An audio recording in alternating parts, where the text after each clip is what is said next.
Merkel Media. What does the goddamn line say, Tony? Please do not use gendered language. Then what? I'll be arrested, put in airport jail? Look, you're going completely sideways, man. It's a big club, and you ain't in it. How dare you? Mr. Speaker, the President of the United States. I'm Chris Hansen with Dave on NBC. Jack Marion. I'm Spartacus. Jackson, Sacramento, he, him. Steven Seagal. Sex offender guy. I'm Keith Morris. This is Mumbai. Bitch. Sorting through the lies. The hijacker's passport was found blocks from the World Trade Center crash site, if you can believe that. We cannot track $2.3 trillion in transactions. And uncovering the centuries-long plan for world domination. Have you ever been in a Turkish prison? Swangles and Fort Lauderdale? I have sent 6 of my Libyan missiles to blow up the Sears hardware department. Nothing could be more fun than jumping off a cliff with 2 German bisexuals. Oh, you English are so superior, aren't you? Thank you, comrade. And now, macroaggressions. That's what assholes call it. With your host, Buddy, I don't know who you are, but you're about to get chlamydia. Charlie Robinson. Hey, Whitey, where's your hat? You want to drop the blame on Charlie and say it's all Charlie's fault. He was a retard. I get some goddamn diuretic.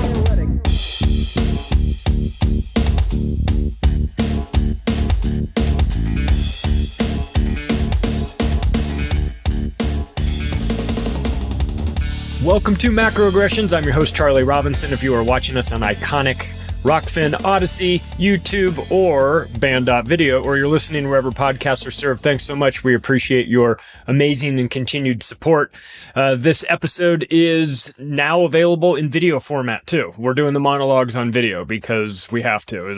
There's too many people out there watching the other ones, so it's time to convert the monologues into video format as well. So I just turn the camera on, turn the lights on, do all that, just the way we've always done it. So if you have always liked the monologues, but you never knew they were available in video format, well, they weren't. They are now, though. You can check us out wherever podcasts are served to get the audio format. If you are interested in following me on Twitter at macroaggressions, you can go to the website, theoctopusofglobalcontrol.com. Thank you to everyone that checks it out and interacts with me. You guys send good emails. I'm always interested in what you guys are working on out there. Thanks to our amazing sponsors, Tim James over at Chemical Free Body. He was nice enough to have me on the show. He did a 100th episode for his Health Hero show with Pat Miletich, UFC Hall of Famer, Sam Tripoli, and myself. So that was fun to get a chance to talk about health aspects of this situation with a couple guys that I really love. So, Chemical Free Body has been one of the sponsors of this show since pretty much the beginning. And there's a reason for that. They're making the best stuff out there. You know, they're so insane about not having chemicals in the products that when Tim was talking to me about where I get the merchandise t-shirts made, he was asking about whether or not we had, an organic option, and I said, no, there's not an organic option. He says, I can't use it because if it has any chemicals, I can't have it. I just can't have it. And I said, well, even in like your shirts too? He's like, yeah. So he's fully committed to that. I did the gut and detox bundle. You can find out, you can go to chemicalfreebody.com/macro and watch the 2-minute video that I put together showing my results. Look, the video doesn't lie, man. I lost a lot of weight. I wasn't trying to lose weight. Let me be clear. I lost almost 10% of my body weight and I wasn't trying to do it. You've got to do other things too. You've got to eat right. You've got to drink water and go to the gym. But those are things I've been doing my whole life. Nothing changed. The only thing that changed was Tim's program. And when he put that into effect, it was insane. It was so drastic. I have to wear belts with all my shorts and things like that. So it's noticeable. If you are in the market for something like that, at least go check it out. Go to chemicalfreebody.com/macro, watch the video, read up on what he's got going on over there. It's amazing. It really is. It doesn't take any time out of your day. It takes like 2 minutes to make a scoop of this stuff, put it in water, stir it up, and drink it. That's about it. So take a look. If you are interested, use the promo code MACRO on your way out to save yourself a little bit of money. And if you are living in 2022, and I hope all of you are, unless I'm speaking to reanimated corpses, which is entirely possible given this fucked up timeline that we're on, you probably have noticed that things have gotten a bit weird with the supply chain. We've done multiple episodes on this. This is not some sort of figment of our imagination. We're not speculating or coming up with conspiracy theories about supply chain breakdowns and everything. It's on the news. They're talking about it on the news about how it's a big deal. So I don't know, maybe let's pay attention to the supply chain situation, shall we? It appears to be not getting any better. We have China closing ports because of COVID, whatever that means. I guess they don't want your boxes to catch the flu or something. I don't know. But look, my point is this: you better get your act together. All of us, collectively. We need to be ahead of the curve. We need to be proactive and not reactive. We need to take advantage of this limited time that we have right now where things are relatively normal. And I never thought I would refer to the end of 2021 or the beginning of 2022 as being, quote, relatively normal. But considering where things can go and will go when supply chains break down, this is beyond I can't get toilet paper. This could very easily get to a place where you're looking for somebody that you know that's got rice. I'm not kidding. Don't be reactive. You're listening to crazy ass shows like this because you want information or a perspective or some sort of idea about the way the world is working that you're not going to get everywhere else. Well, guess what? You're also going to get information about concepts or companies or products or things like that nobody else is talking about. One of them is getting ready. The mainstream media, they don't want you to be ready. They want you to be totally unprepared for what's coming so that you have a crisis and start destroying everything so that they can then film it and get people to watch it. Don't fall into that trap. We're smarter than that. We know better than that. We have to do this stuff in advance. So go out and buy yourself. If you're not getting ready through my sponsor, which is My Patriot Supply at our website, Prepare with Macroaggressions, then just get ready somewhere else. I mean, I'm serious. I really want everybody to be taken care of. Not in a like rub it in your face kind of way. Like, haha, I got food today and you didn't. But I'm taking care of myself. I'm taking care of my family. I'm taking care of some of my close friends. I'm ahead of the curve. I know what's going on. Look, you can get through the link, you can get in and buy what they're calling survival coffee. I was like, what the fuck is survival coffee? Does it have medicine in it or something? Like, what is it? And it's like, no, it just lasts 25 years. So if it takes you a long time to go through a can of coffee, this might be the coffee for you. Or if you are looking to have coffee for the rest of your life, you might want to get over to preparewithmacroaggressions.com. Take a look, see what you think, man. I'll tell you that you're better off being you're better off being a month early than a day late on this one. You just don't need that sort of insanity in your life. So we love the sponsors. Thank you all. Thanks for putting up with me talking about the sponsors. I know that there's a business component to this. You get a free podcast. You have to listen to me talk about these companies, but I'll tell you what, at least I pick good companies. I mean, these are like the companies you want on your side. And these are the companies you want on your side when you go into war. The war that we're experiencing right now, the war on everything. There is a war on everything. And if there's one thing I know about the American government, though I suggest it's not limited to the American government, is that once they declare a war on something, I know everything is going to get fixed and better, right? Right? Like the war on drugs or the war on poverty or the war on terror or the war on COVID or climate or people or whatever the fuck whatever war they've declared against humanity. You just know that once the government gets involved, they're going to make things 100 times worse. That's what they do. So we have to kind of have an understanding about who these people are and what they do and how they do it and what they've done in the past, because understanding what they've done in the past will put us in a better position to have an idea of what they have in store for us in the future. It's not to say that it's going to be an exact replay of what happened in the past, but as an example of something like this, if you are familiar with the government's response to something like swine flu, like in the 70s when they had this crazy thing, if you knew what the government would do during that time of panic or whatever, then COVID really shouldn't have come as a surprise to you, because they use a lot of the same tactics. They use the same, the media creating fear. The only problem is it fizzled. It didn't do well. And but they ramped it up. They tried their best to make everybody fearful of it, but in the end, people weren't. They made the vaccines. They gave the vaccines out. Stuff we're seeing now. They did it just on a very small scale. So it's not to say that just because they've done something in the past, they're going to do it the exact same way. But it gives you a rough outline. You at least know that they're going to try something stupid, and it'll be completely dishonest and not anchored in any form of reality, or not there to give you any real sense of that things are being taken care of.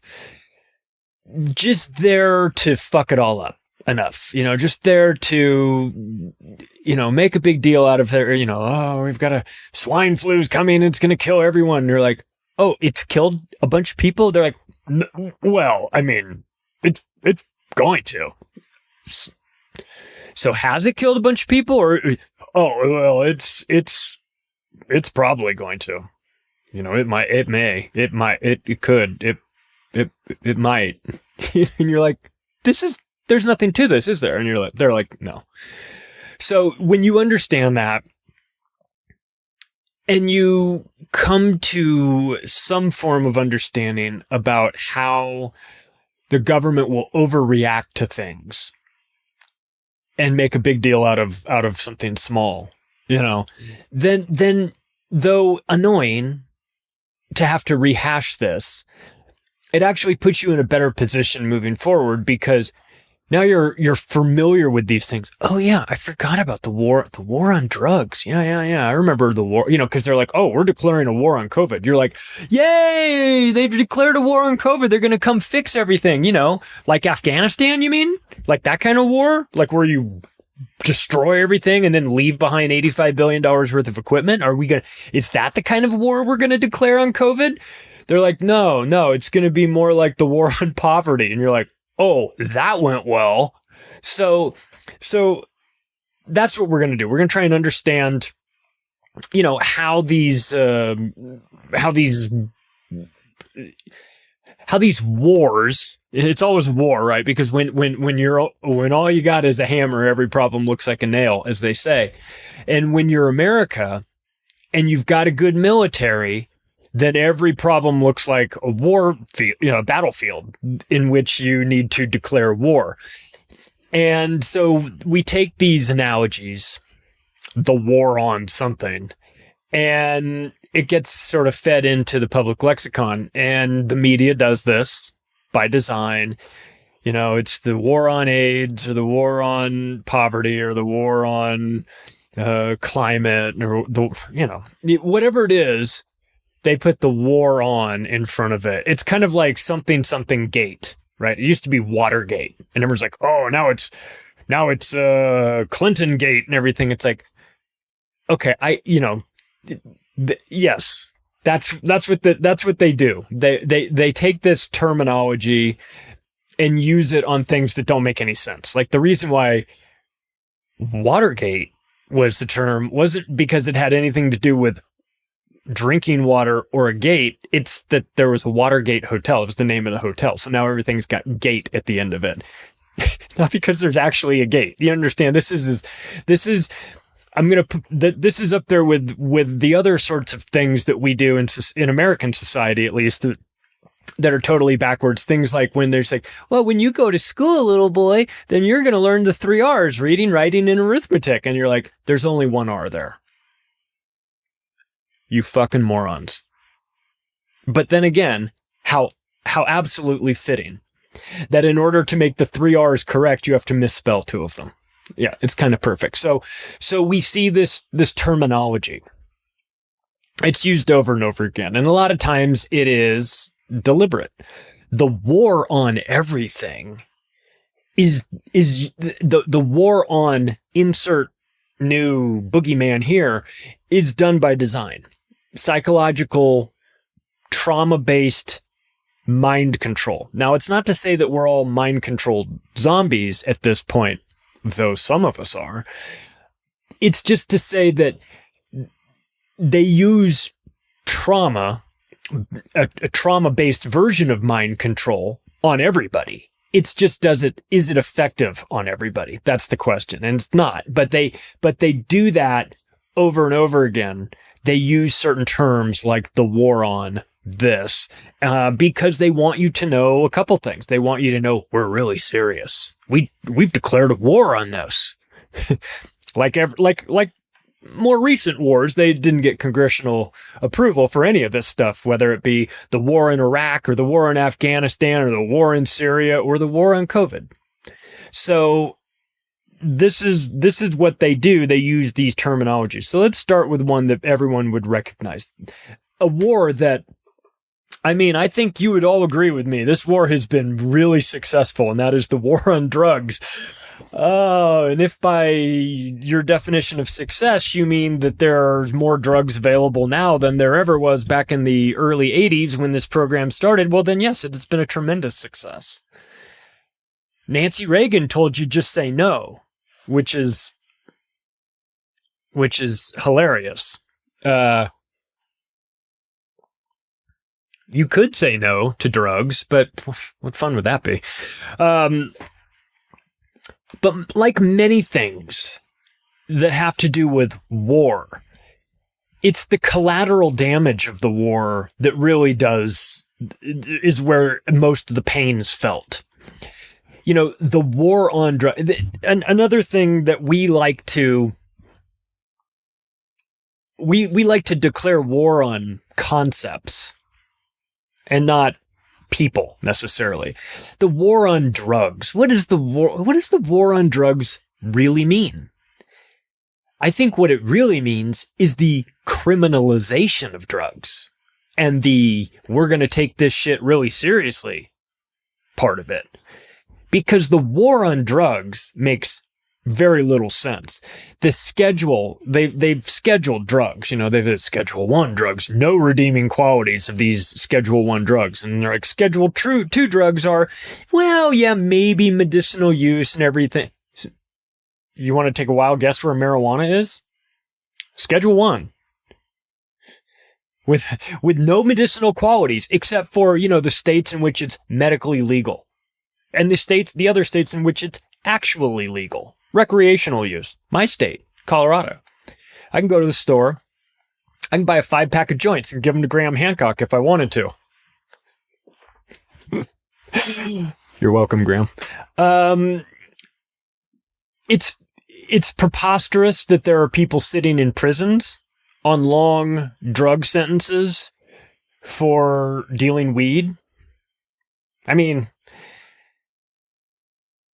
look, there's a conversation to be had, for sure, about drugs. And not all drugs are the same. Not all drugs are bad.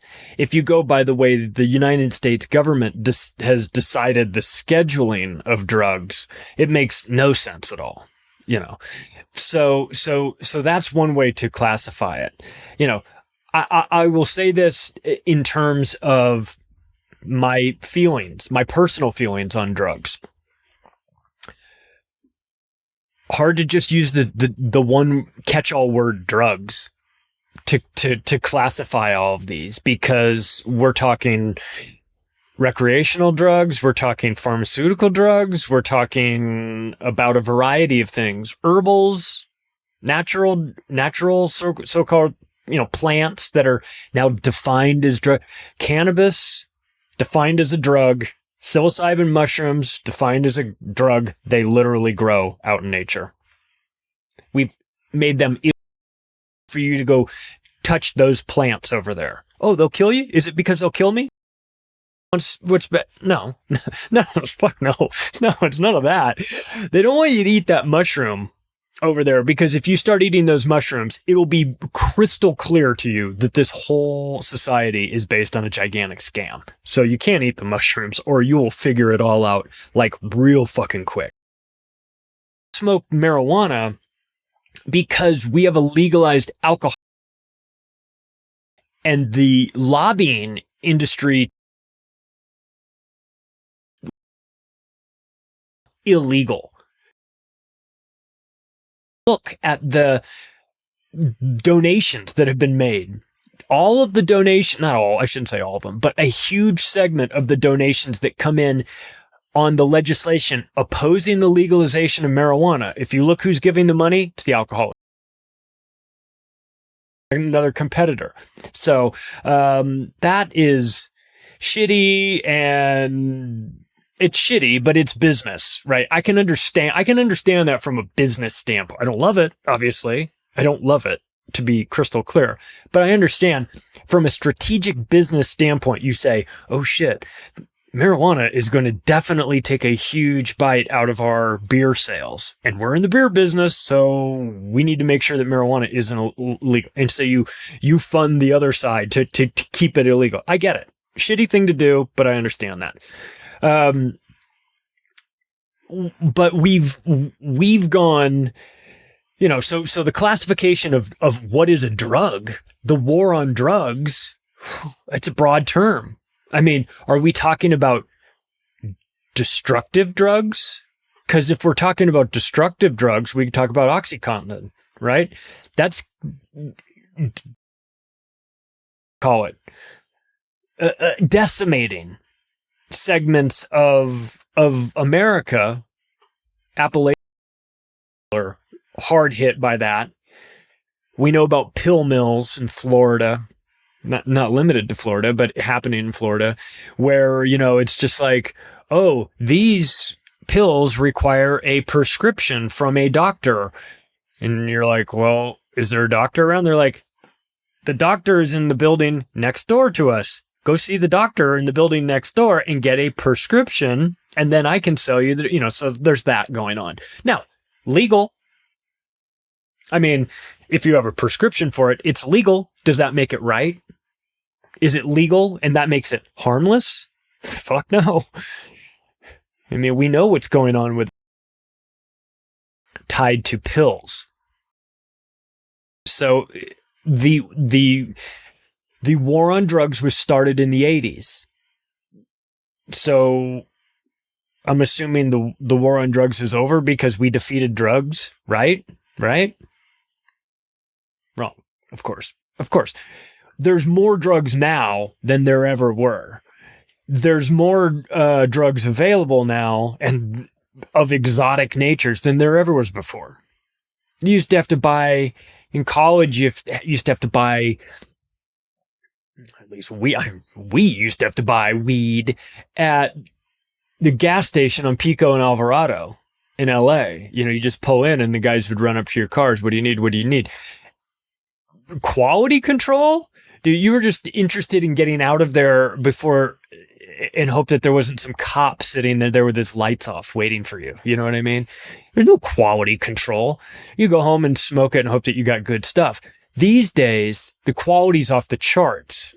You've got brand name, you've got like Snoop Dogg strains of weed. And so we're talking about a whole different thing. So the war on drugs, it depends on how you want to classify this or how you want to measure the effectiveness of it.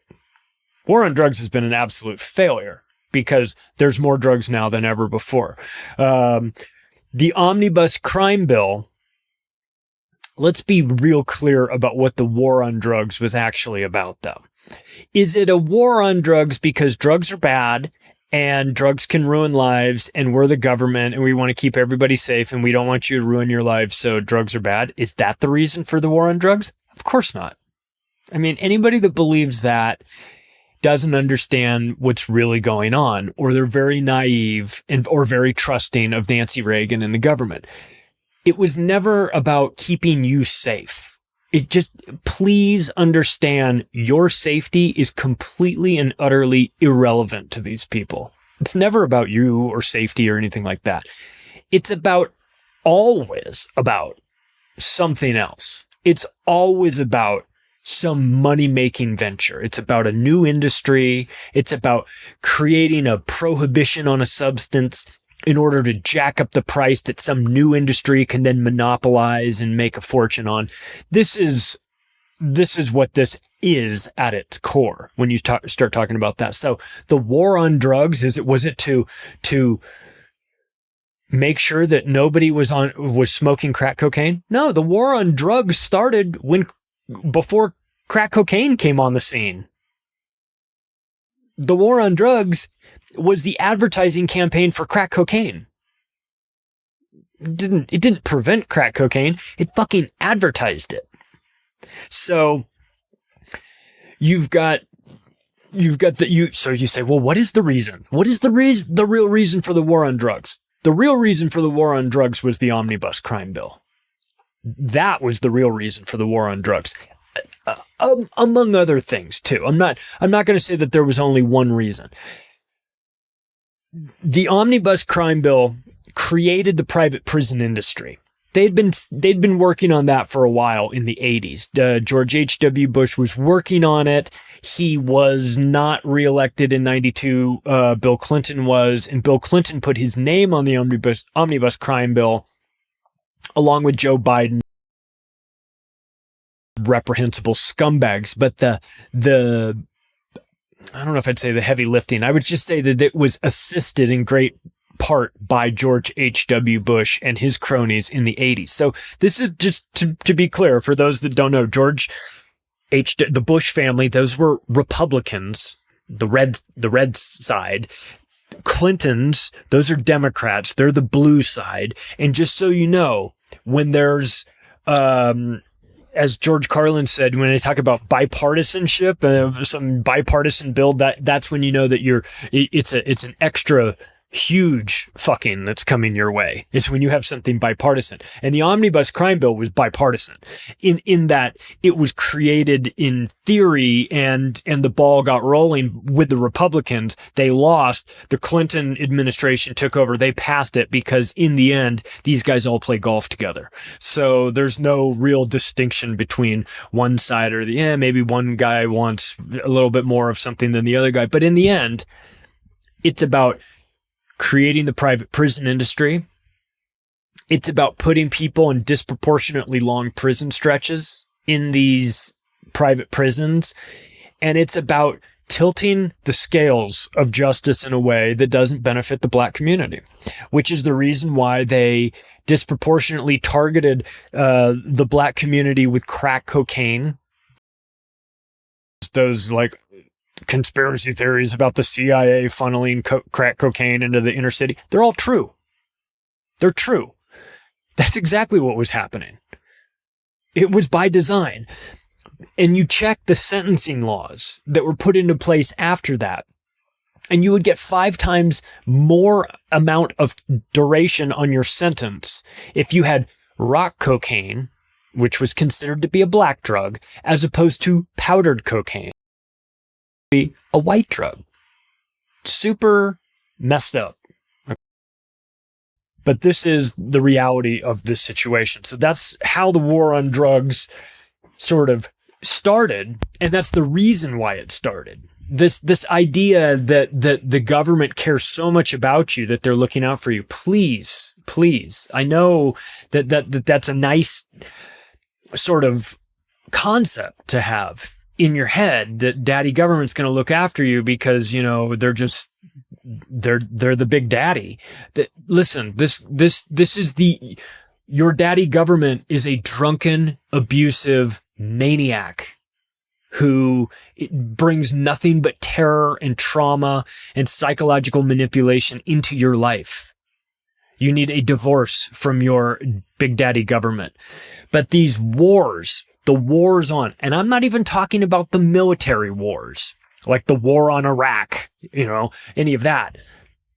We're just talking about the conceptual wars, the war on terror. Well, let's talk about another one, the war on poverty. Where are you geographically located? Are you in a big city? If you're in a big city, then you know the war on poverty has been an abject failure, obviously. If you're in a rural area, maybe you don't see it as much. But as someone like me who lived in, I grew up a couple hours outside of Los Angeles, but went to school there, went to high school near there, went to college in downtown Los Angeles. I saw the poverty there everywhere. It's part of the big city. You've got millionaires and you've got people that shit on the sidewalk. Okay. And in San Francisco, that's all you've got, it seems like. But you've got a wide diversity of people in all these big cities. But what you're seeing recently is that the segment of society, the impoverished, the people that are sleeping rough, outside, homeless people. Let's just call it homeless for whatever reason that may be. Could be their own fault, could be out of their control, could be mental illness, could be drug addiction, whatever. But the war on poverty has been a failure. If the objective of the war on poverty was to make sure that there wasn't any more poverty. Now, I know it's tempting to, I think the temptation is to assume that when they say the war on X is a war in order to make sure that X goes away, that's our assumption. We're assuming that. They never said they were going to fix poverty. They just said they were going to declare a war on it. And what happens when you declare a war on something? Well, in America, what happens is that you get a lot of money to go fight this war. And if it's a serious enough war, you get no questions asked when you demand this money to go fight this war. And if it's an even big enough deal, then the media will cheerlead for you. So when we have the war on poverty, what did we get as a result of this? We didn't get poverty fixed. We know that. I mean, that's going to be implied throughout this whole episode. The war on X equals X being a much bigger problem than pre-war. So none of these wars on anything are fixing the anything. They're just adding to it. The war on poverty created the welfare state. Now, I'm a compassionate, decent human being, and I don't like the idea of people being hungry or having to live outside. And I want people that need help to get help. That is, I think, kind of the bare minimum of being a human being. I think that's not asking for much for people to have compassion and feel this way. But I also recognize that not everybody feels this way. So when I see the welfare state, I want people that need help to get help. However, I'm also a realist, and I recognize that this welfare system has been abused and exploited and used as a tool to club into submission people that the government wants to do a certain thing or stay in a certain place or think a certain thing or inject a certain thing into their body. The welfare system is a very effective system for controlling people.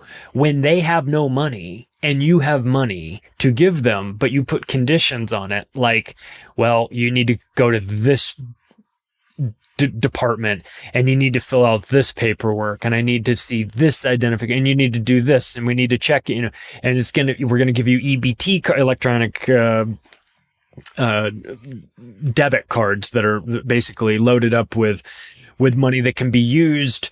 It used to be food stamps, which was like a check, but it looked like if you're really old and you remember going to Disneyland back when they had like the e-ticket rides and stuff like that, it looked like it was like a packet of tickets, and you would pull out, there were different colors, and this would be good for certain valuations, and you couldn't use it for alcohol, and you couldn't use it for tobacco, and you couldn't use it for some things.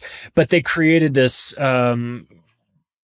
welfare state based on that. Now, again, I think that the people that are starving and hungry and need food should have access to food, but let's not kid ourselves. The government wants you dependent on them, because if you're dependent on them, then they can control you. It's like, this is not a difficult concept to understand. Where it is difficult to understand is that we would never think of doing this to people. We would never think of saying, well, I'll give you a hamburger, but you're going to owe me, and I'm going to follow you around until you pay me back. So like the way the state gets involved in this is disgusting. And there's also when politicians get involved in using things like the war on poverty to reimagine, to fit with what they're trying to do in Washington, D.C., then you start to get into some really weird tactics like Clower and Piven, which is a concept that was brought out in the 60s, that they said, well, listen, we want to remake the welfare system, but we can't. The only way we can truly remake the welfare system is if we get everybody on it, and then we break it, and then we'll get to fix it. Strategy was go around and tell everybody to get on unemployment, get on welfare, get on government subsidies and things like that. And then it'll overwhelm the system.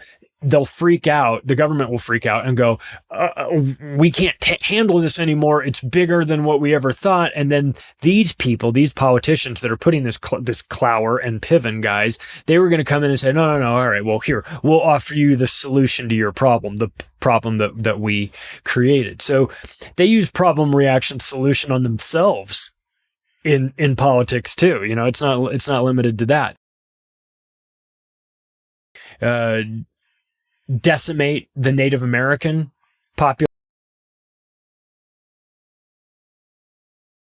After we stole their land, we're going to give them free places to live, and it's going to be, there's no taxes, and you'll be able to do this. And ask somebody that lives on an Indian reservation how that's working out for them. It's not good, with the free land and everything, and the no taxes. I mean, we already talked about the fact that the studies came out that said that 25% to 50% of the Native American population was forcibly sterilized back in the 70s. So we know what the American government thinks of the Native Americans. They hate them. And part of the war on poverty was there to finish them off. And that's a disgusting thing. We've the war on poverty is about increasing incarceration times, like we talked about with crack cocaine versus rock cocaine. And this isn't a new concept. This has been around for a long time. But Nixon was talking about this. He was saying, how the hippies hate me and the blacks hate me. How can and they're going to vote for my opponent. How can we demonize black so that they can't vote anymore, because I know they're going to vote for my opponent. Well, let's crack down hippies and heroin blacks. Late 60s, this was like a thing, and criminalize that, and then we'll just put all these people in prison. Can't vote. Problem solved. So just understand that this is the level of thinking that these people have. They're not trying to get you off of drugs or get you to not be impoverished or anything like that. They're strategizing about how they can put a huge percentage of people in prison so that they can never vote for this person again. They don't give a shit that they've ruined this guy's life. They just don't want him to vote for their political opponent. Oh, it's just so and sad. But the war on poverty has done, it's done its job. Its job was to impoverish people further and further. Let's go to something a little bit more recent. Let's talk about the war on COVID. I mean, what a success, right? I think it was our Lord and Savior Donald J. Trump that said, "You're going to be winning so much, you're going to get sick of all this winning." Oh, I'll tell you, I don't know about you guys, but I certainly do feel sick of all of this winning. Yeah, well, get ready for it. The government's response to COVID. We've done many episodes on it. I'm not going to rehash the whole thing. I will say this, though. Again, when you hear the war on X, just know that X is about to become more powerful, and you're about to see X everywhere, right? So the government's response to the crisis was to get OSHA involved, Occupational Safety Hazard Administration involved, to use them as the new brown shirts to force all of the businesses. It's a virus with a 99.98% survivability rate and a median death age of 80 years old. So we automatically know that this is not a serious administration, be that the Trumps or the Bidens or anyone that comes afterwards. If you're talking about an overreaction to COVID, and you're saying that the only way through is to have OSHA involved and to have them mandating people getting jabbed and to have the, Fauci come out and these mandates. If you're advocating for the only way we're going to get through this virus with a 99.98% survivability rate, then you're automatically not a serious person. You're not looking at actual facts. You're not looking at actual evidence. You're part of an agenda, or your brain is broken and you're just very fearful of everything.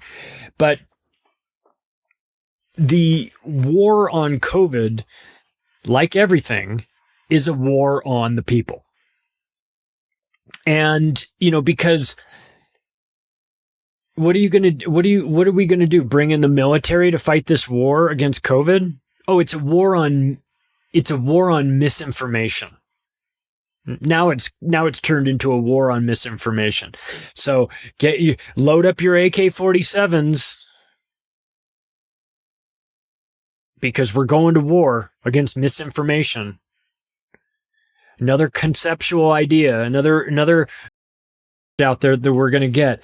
The war on COVID, the war on terror, the war on poverty, the war on drugs. So what was the response? What were the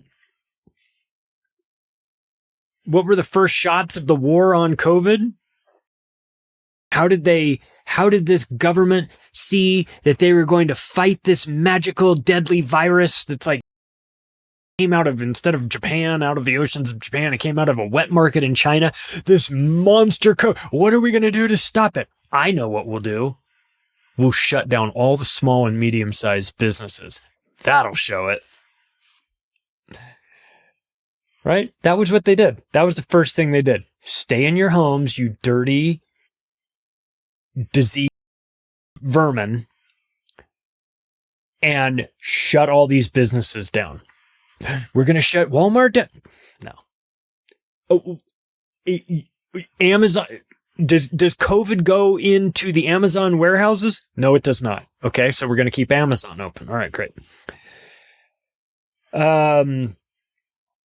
Airlines? Yeah, we're going to keep them open. We're going to give them billions of dollars, though, so don't worry, they're going to be fine as they systematically remove your rights from you and fight with you with their weaponized flight attendants, fighting with people that had the audacity to pull their mask down so that they could eat their peanuts.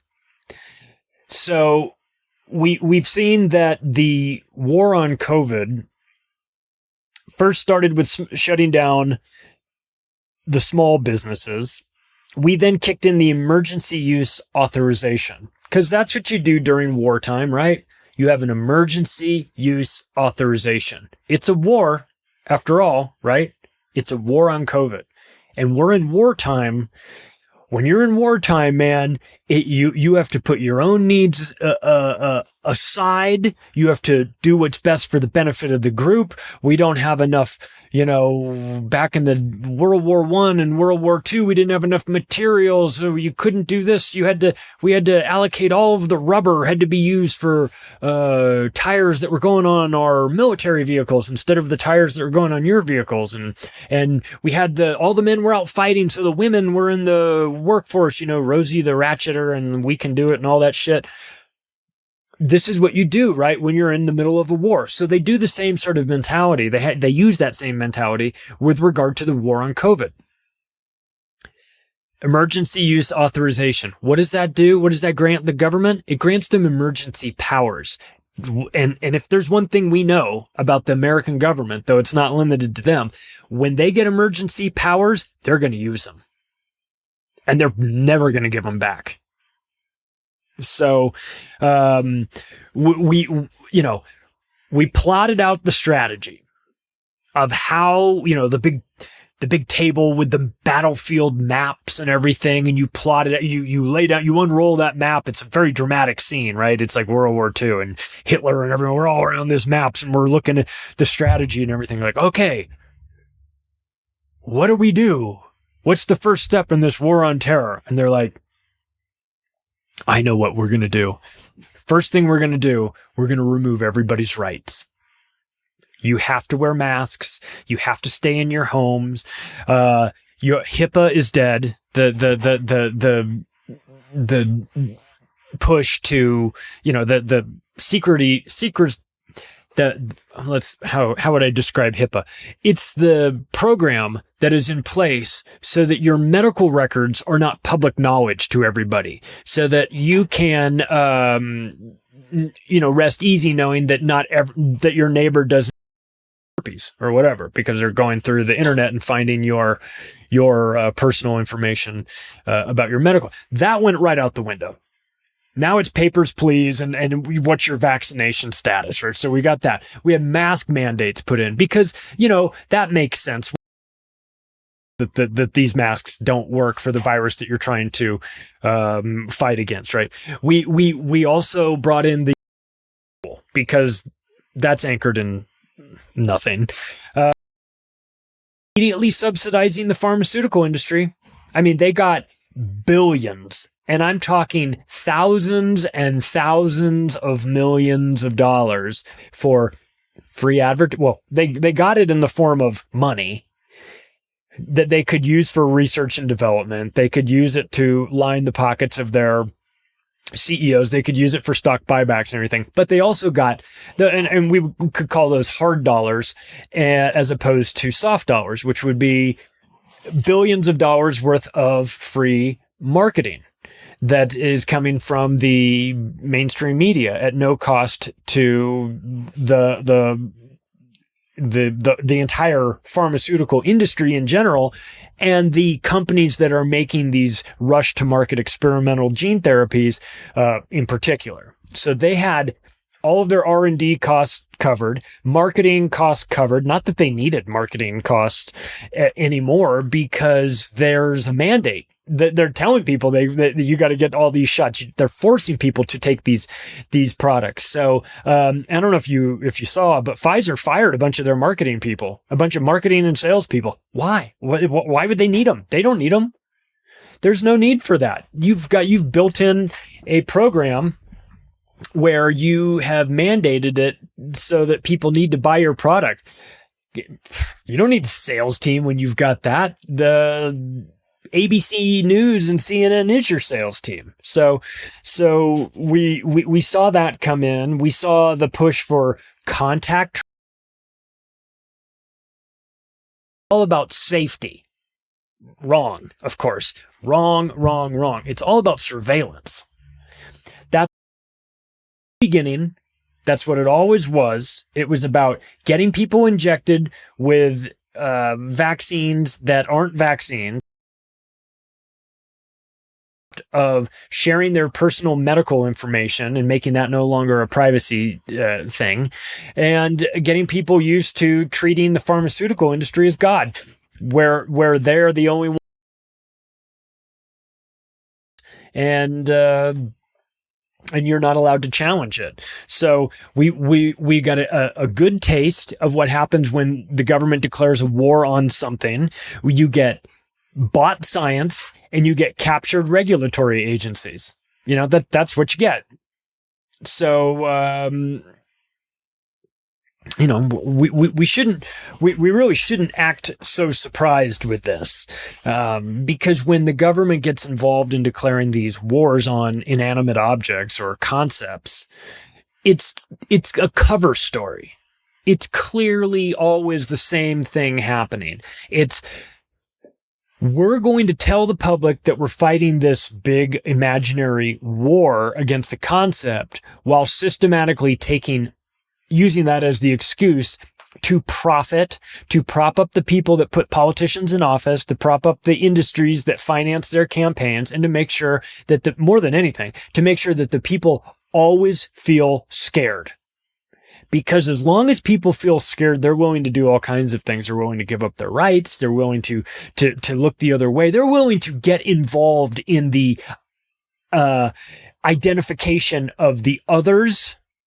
They're willing to do that as long as it makes them feel like I'm not scared anymore. I'm less scared than I was before. Yeah, I'll wear 8 masks. I don't care. So that's the war on COVID. We don't even really need much of a refresher on that because we know about it. Let's talk about the war on terror. The war on terror, or more appropriately called the war of terror, because that's really what this is.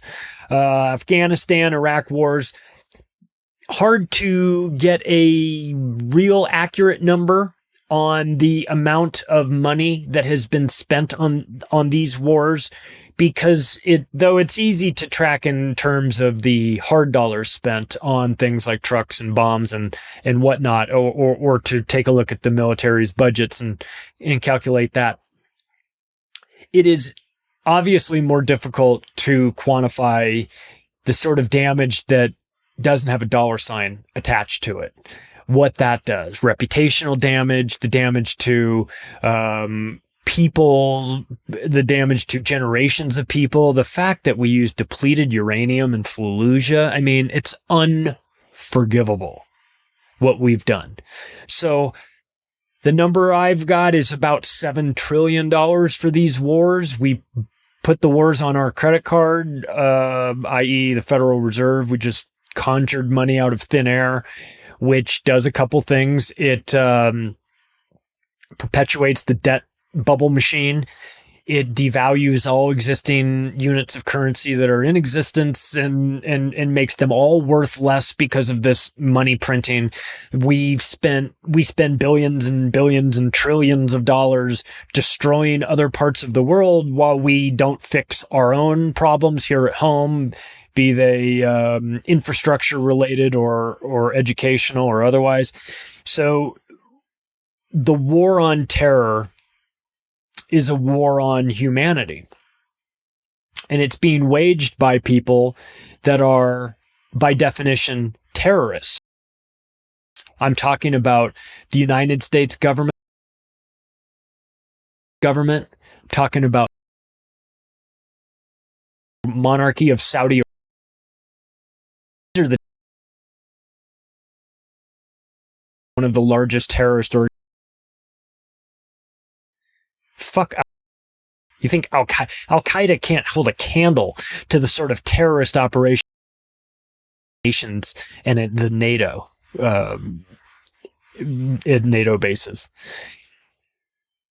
Destructive, and what did we get? I know what happened in Iraq. Well, I'll never fully know what happened in Iraq. Let me clarify that. We think we know what happened in Iraq and Afghanistan. devastation, bombing, murder, bloodshed, tears, pain, suffering, hunger, imprisonment, lies, bombs going off, stress, all of that constantly for decades. That's us. That's what America does. We export that shit to other countries. But what did the war on terror do to us as Americans? Those that are Americans, those of you listening that aren't Americans, well, you'll probably say that we got what we had coming to us. Though, of course, the we is the people. And the people didn't do this. The governments did. But what did we get? Well, we got the Patriot Act, which was the systematic removal of rights inside the United States. It was the conversion of the American continent, the country of America into a battlefield, which is an important designation because now we are on the battlefield and the rules of engagement are different when you're on a battlefield versus when you're not. How you define a terrorist, what you're allowed to do to a terrorist, all that changes depending on your jurisdiction, where you are, depending on if you're on the battlefield or not.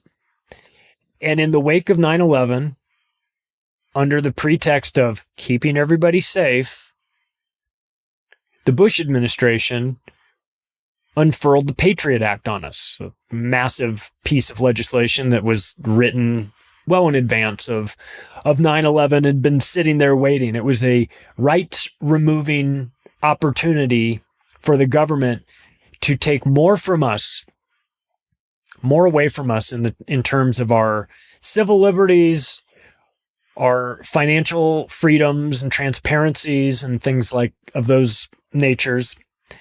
And they used, the blowing up of the trade centers and the bomb at the Pentagon, missile, whatever you want to call it. They use those things as the justification to kick off this war on terror. And one thing that's very important to do when you are in government and you're crafting these concepts of the war on terror, you have to keep it vague. It has to be just vague enough so that just about anything can fall under this. Because if you do that, then you allow more of the departments to run their grifts as well. We saw in the war on terror, sometimes you get your wars get intertwined, where you have the war on terror on this side and you've got the war on drugs on the other side. And then they meet in the poppy fields of Afghanistan, where you've got American troops guarding Taliban-controlled poppy farms, where that is being converted into opium, that's being converted later in the refining process into heroin, and it's being sent back to America. Where have we seen this before? I wonder if there was ever another war in which things happened in the Golden Triangle, Vietnam, same shit, different decade. So you create chaos in a region that you need the resources from that region.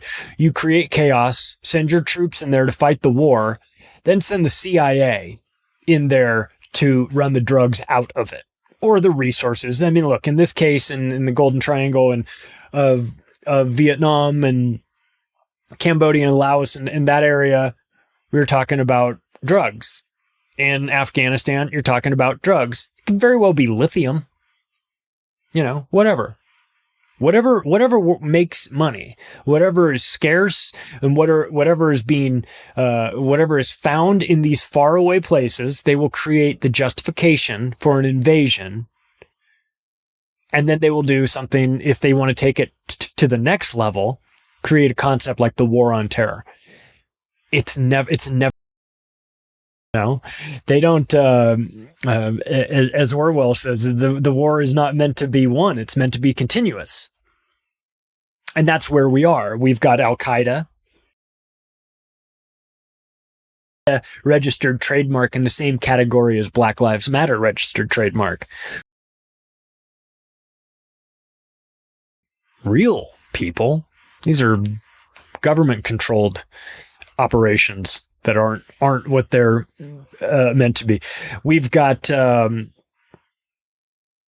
had a 20-year adventure in Afghanistan, which I still am convinced is not over. Maybe the uniformed troops are out, but the special forces and all the leave behind teams are still operating there. There's too many resources in that country for them to fully walk. Geographically, it's too strategic, and but 20 years there. We destroyed the region. That's what we do. We create a war on everything. And if you're sitting on something, a resource that we want, you better watch out, because you're just about to become the next terrorist. That's how these things work. What about the war on climate? Again, with these abstract concepts, I'm going to declare a war on climate. Good luck with that. What sort of weapons are you going to need? Well, I'm going to need lots of bullshit. And that's for sure. If you're going to declare a war on climate change, you're going to need the media, and you're going to need bot politicians, and you're going to need a lot of lying and money. Don't forget about money. You're always going to need more money. This hasn't even really gotten started yet, but just wait until this war on climate really kicks off, because it's going to be, you're going to see things that are very reminiscent of COVID. It's going to be COVID times 100. You're going to start to hear ideas thrown around. Insane ideas. We're already starting to hear them. Ideas that should rightly be mocked or never even make it onto your news or into the magazines or newspapers or online articles, but you're going to start seeing them. Things like, why don't we eat insects? Here's 8 reasons why eating insects is actually a good thing to do. Brought to you by the United Nations. Meat is so bad for the environment. Here's 14 different ways to use soy-based meat to spice up your next barbecue. Teen Cosmo, Teen Vogue, whatever that magazine is, it's always putting the crazy shit in there. This is it. This is what you're going to start getting. We've talked about ESGs. We've talked about carbon taxes. It's all part of this. The war on climate is going to bring back some of the greatest hits, like the war on terror and the war on poverty and the war on drugs. Expect there to be more climate, I guess. I don't know. More of whatever they're trying to prevent. It's a war on the climate. Oh, are we winning? Whose side are we on? I'm on climate side. I'm on whatever side the United States military is on, I'm on the other side. So in this case, I guess I'm global warming. I don't know. It's not warming to climate change, right? Because the temperatures they went all in on global warming, and then all these scientists are like, actually, it's cooling, and they're like, fuck. Climate change. There you go. Now we're covered both directions, right? Get ready for it. Smart cities, climate lockdowns. Climate lockdowns are coming. I hate to be the bearer of bad news, but because people so willingly went into their little holes and watched Netflix and didn't come out for a couple weeks until they saw their shadow, or didn't see it until is it when you come out and if you see Fauci's shadow that there's 6 more weeks of COVID? I forget how it all works, but you'll live in the pods, you'll eat the bugs, all that stuff is coming.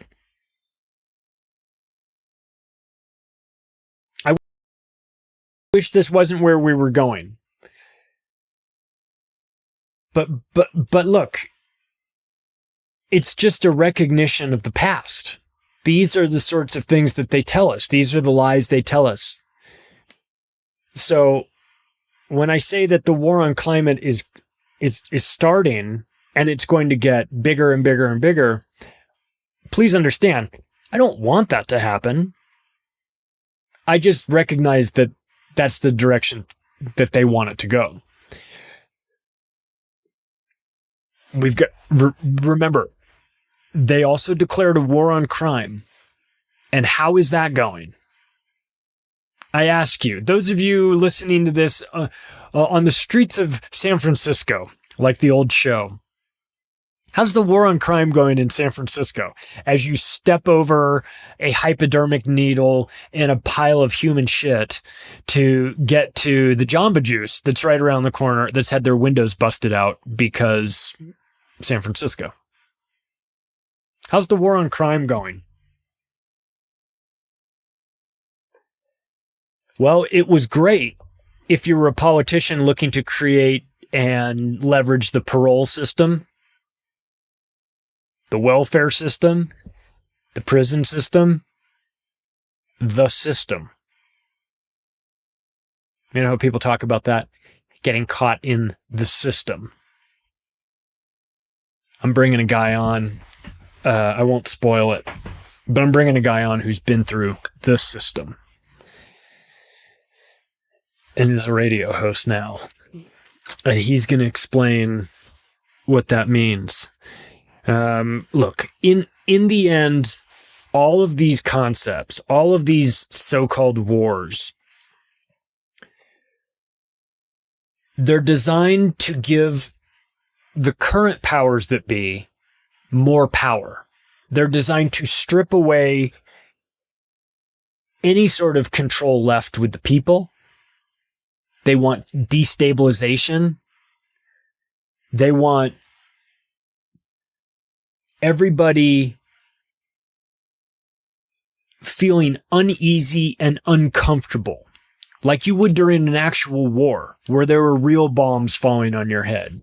If you were living through, or if you have lived through a war situation, your priorities change. Things that were important before the war aren't important during the war, and change again after the war. If they can keep us down, fighting all of these wars on concepts, then that is time that we can't spend improving ourselves, making ourselves better, making our own lives more important, doing the things that we love. So it's very important that we refuse to fall into these traps. These are unwinnable wars. They're not meant to be won. There is no finish line. The war on drugs doesn't have a finish line. They didn't say, well, we're going to commit to this for X number of years or this many billions of dollars. It's always open-ended because they don't want it to end, because they get a lot of good mileage out of it. The government gets a lot of mileage out of these wars. They get all the things that they want. They get more control. They get you scared. They get you giving up more tax money. It invents a whole new justification for them to be frivolous and with your money. Every part about it is bad. But they're going to continue. The wars will continue until morale improves, everybody. That's what it boils down to. Hey, listen, I got an announcement to make. From This is episode 200.